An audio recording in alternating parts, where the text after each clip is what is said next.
यामा factory जो water supply अवैध रूप से बिना किसी सरकारी फीस को जमा करे हुए तो अवैध रूप से सारा काम चलता है, वहाँ पे कंस्ट्रक्शन भी स्टार्ट होता है।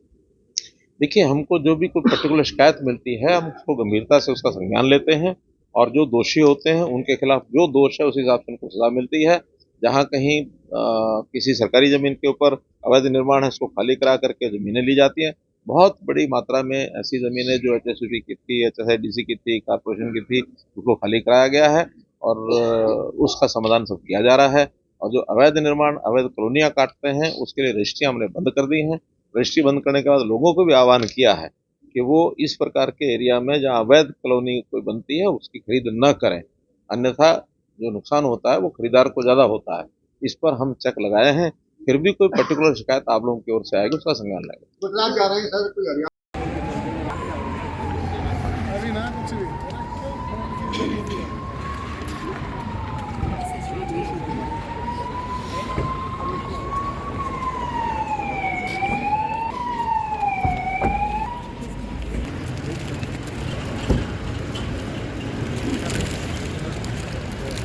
यहीं रुक यहीं रुक यहीं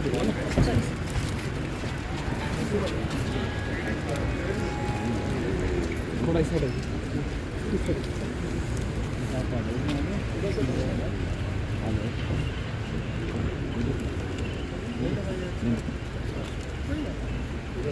बैक साहब इधर से घूम के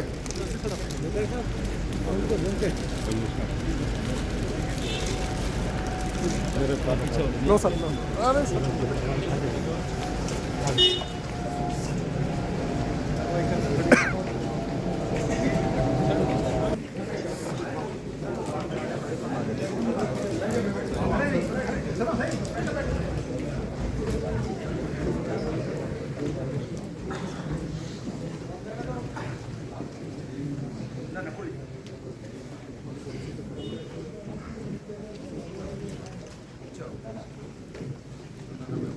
बैठिए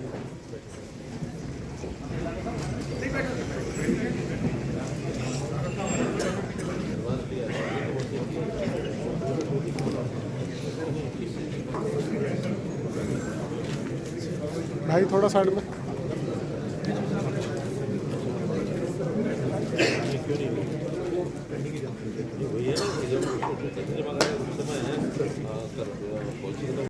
बैठे बैठे रिकॉर्ड में ही मैनिपुलेशन करने लग जाएंगे।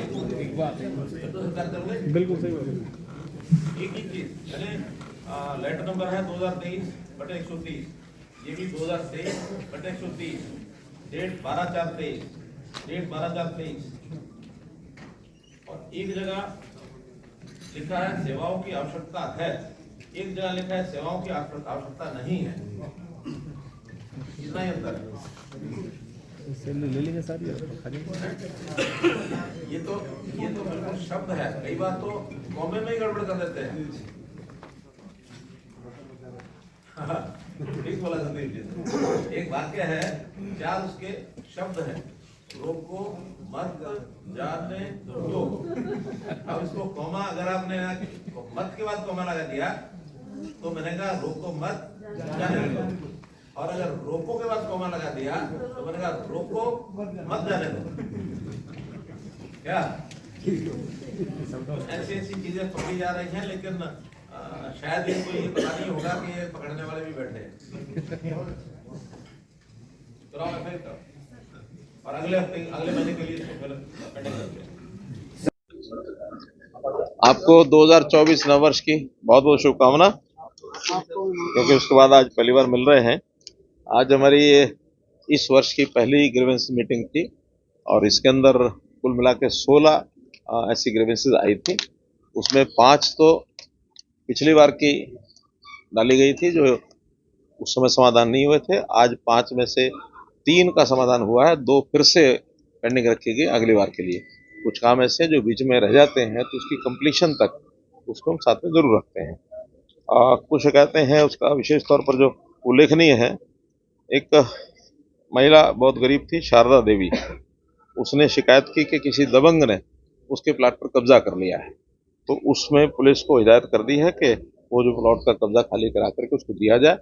हालांकि जिसने कब्जा किया है उसकी अपनी कोई कंप्लेंट है, लेकिन उस कंप्लेंट में हमें कम से कम दम नहीं लगा है, और अगर उसके पास कोई कागज और निकलेगा तो उस पर विचार करेंगे। अन्यथा उस महिला ने पैसे देकर रजिस्ट्री कराई हुई है, और रजिस्ट्री होने के बाद ये प्रमाण है कि हाँ उसने पैसे दिए हैं, तो इस नाते से वो प्लॉट खाली करा के उस महिला को दिया जाए।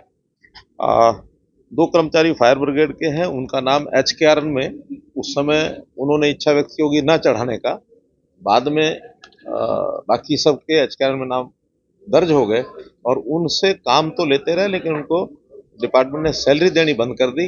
अब वो HKRN में जाने के लिए शामिल हो गए हैं, तो डिप्टी कमिश्नर को मैंने निर्देश दिए हैं कि उनकी इस समय तक की, जब तक HKRN में नाम नहीं जाता तब तक उनकी सैलरी और जो है फायर ब्रिगेड की रेवेन्यू डिपार्टमेंट की ओर से उनको दी जाएगी। तो ये फैसला भी कर दिया है। गांव है हीरापुर नरावली, यहाँ पर पिछले 60 साल के उनके रजवाड़े में पानी नहीं आया था, अब वहाँ पानी पहुँच गया है, ऐसा डिपार्टमेंट का क्लेम है। कंप्लेनेंट को मैंने डिपार्टमेंट के लोगों के साथ भेज करके कहा कि कल सुबह तक वो जाके देखेंगे, जैसे डिपार्टमेंट कह रहा है कि उनका पानी पहुँच गया है, अगर पहुँच गया है तो कंप्लेंट खत्म, और नहीं पहुँचा होगा तो अगले महीने फिर उसको टेकअप करेंगे। लेकिन अगर डिपार्टमेंट के लोग कह रहे हैं कि हमने पानी वहाँ तक पहुँचा दिया है, तो मैं मान के चलता हूँ कि डिपार्टमेंट पर पानी पहुँच गया होगा।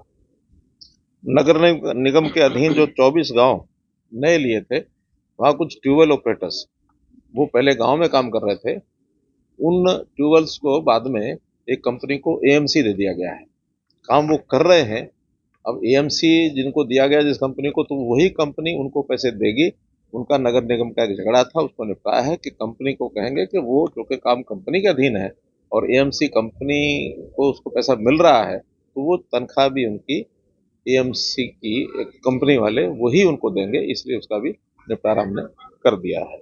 लेकिन इसमें कोई विभाग को इंस्ट्रक्शंस यहाँ से जो गई हैं उनको ऑब्जर्व करना कि नहीं करना, डिपार्टमेंट ने वहाँ 2 कागज अलग अलग मिले हैं। एक कागज में यहाँ से लिखा गया कि आवश्यकता नहीं है, और वो कागज जब वहाँ पहुँचता है चंडीगढ़ हेड ऑफिस में, उसमें उसी लाइन को बदल करके लिख दिया गया आवश्यकता है, नहीं शब्द को गायब कर दिया। अब इसकी जांच कराएंगे वो, बल्कि एक जो कर्मचारी है उसको सस्पेंड कर दिया गया है और FIR उसकी करने के लिए कह दिया है। FIR में ये पता लगेगा ऐसा कौन अधिकारी है जो डिपार्टमेंट में इस प्रकार से जो हेराफेरी करके कागजों में और भेजते हैं, तो उसके खिलाफ सख्त कार्रवाई करेंगे। उसी हिसाब से फिर इन 72 लोगों की एक प्रकार से उसका फेट लागू होगा, या तो AMC जो कंपनी है उसके पास रहेंगे, अथवा डिपार्टमेंट में ऑब्जर्व करना तो हिसाब से किया जाएगा। जाड़सेतली गांव है, वहाँ कंपनियों की जो प्रदूषण की शिकायत, जो वेस्ट वाटर निकलता है, प्रदूषण की शिकायत बहुत है, उसके लिए क्या उसका समाधान है, तो एक कमेटी बना दी गई है SDM की देखरेख में, जिसके अंदर एक पोल्यूशन डिपार्टमेंट का व्यक्ति होगा, एक जो वहाँ RW है उसके प्रेसिडेंट होंगे, और एक HSIDC का अधिकारी, जैसे 4 लोगों की एक कमेटी बनाई है। उस शिकायत को दूर करके और दूर करने का क्या तरीका हो सकता है उसका 2 दिन के अंदर मीटिंग करेंगे और समाधान करेंगे। सर फरीदाबाद में नो डाउट की विकास हो रहा है, नो डाउट की विकास हो रहा है फरीदाबाद के अंदर, लेकिन आपको विकास के नाम पर सब कुछ घुमा दिया। जैसे पहले बता, आपकी जानकारी के लिए गुजरात प्रदेश ऐसा प्रदेश है जो हर 2 साल के बाद वाइब्रेंट गुजरात नाम से एक बहुत बड़ा फंक्शन करते हैं 3 दिन का। उसमें स्वयं प्रधानमंत्री जी जब मुख्यमंत्री थे तब शुरू किया था, प्रधानमंत्री हैं तो हर 2 वर्ष बाद जो कार्यक्रम होता है वो जाते हैं। 3 दिन के इस कार्यक्रम में मेरा भी दूसरी बार जाना हो रहा है, तो वहाँ एक संभावनाएं तलाशी जाती हैं, जो पहले बातचीत हमारी चल रही होती है कुछ लोगों से, वो मिलते हैं। नई कोई संभावना बाहर से निवेश की आती है उसको भी तलाशते हैं, और हमारे यहाँ के लोग किसी देश में जाकर के कोई अपनी बिजनेस करना चाहे, कोई काम करना चाहे, जैसे विशेष तौर पर हमारी जो पिछले 2-3 महीने पहले अफ्रीकन कंट्रीज के कुछ एम्बेसडर्स, उनके साथ बातचीत हुई थी, तो उन्होंने कहा कि आप अपने किसानों को हमारे यहाँ भेजिए, ज़मीन बहुत है। ऐसे वो लोग भी मिलेंगे, और साथ में अब हमने वर्क फोर्स को भेजने का भी एक नई योजना बनाई है फॉरेन कोऑपरेशन डिपार्टमेंट की ओर से, और बहुत सी डिमांड्स वहाँ से आती है कि आप देश से यहाँ से वर्कर्स को भेज सकते हैं। खास करके इजराइल से तो 10,000 की एक एडवर्टाइजमेंट भी हमने निकाली है, अभी कोई 27,000 के और रिक्वेशन बाकी देशों की डिमांड वो आई है। हमारा टारगेट है कि हम 1 लाख लोग इस प्रकार के विधिवत तरीके से वीज़ा और उसका पासपोर्ट और उसकी ट्रेनिंग, स्किलिंग, ये सब करा के भेजें, क्योंकि हमारे यहाँ का युवक गलत तरीके से विदेश जाने का उसने जो शुरू किया है क्रम, उसको रोकना है।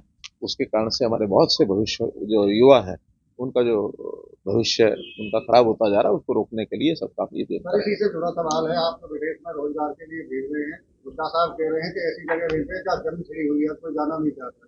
ठीक है, हुड्डा साहब की अपनी सोच हो सकती है, हम भेज नहीं रहे हैं, जो जाना चाहेगा वो जाएगा। राजनीतिक सवाल लेना चाहेंगे सर। 2019 का दौर हमें याद आता है, क्योंकि 24 हमें ये जरूरी हो जाता है। राजनीतिक भर्तियों का दौर शुरू हुआ था। अब कांग्रेस दावा कर रही है कि 36 हमने पूर्व विधायक देंगे। अब आपकी बारी है जवाब देने की। राजनीतिक भर्तियां क्या खुलेंगी बीजेपी?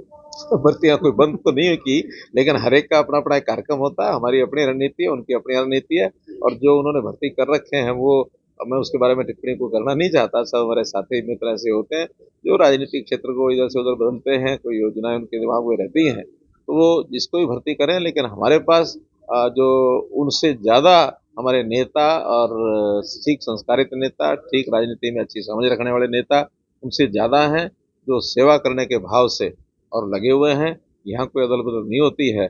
जो बाकी लोग इधर से उधर जाते आते हैं उनके बारे में मुझे कोई कहना नहीं। सर, लोकसभा विधानसभा चुनाव को लेकर के किस तरीके से तैयारी की जा रही है? क्योंकि बीते दिन जो है कार्यक्रम हुआ था, रेसिंग चोटा लाए थे, उन्होंने कहा जो बीजेपी कहती है वो करती कभी नहीं। हमने क्या कहा है? लोकसभा और विधानसभा हमने चुनाव कभी नहीं कहा। हमने तो आपकी बात का उत्तर दिया है कि अगर चुनाव आयोग ऐसा चाहे तो हम तैयार हैं।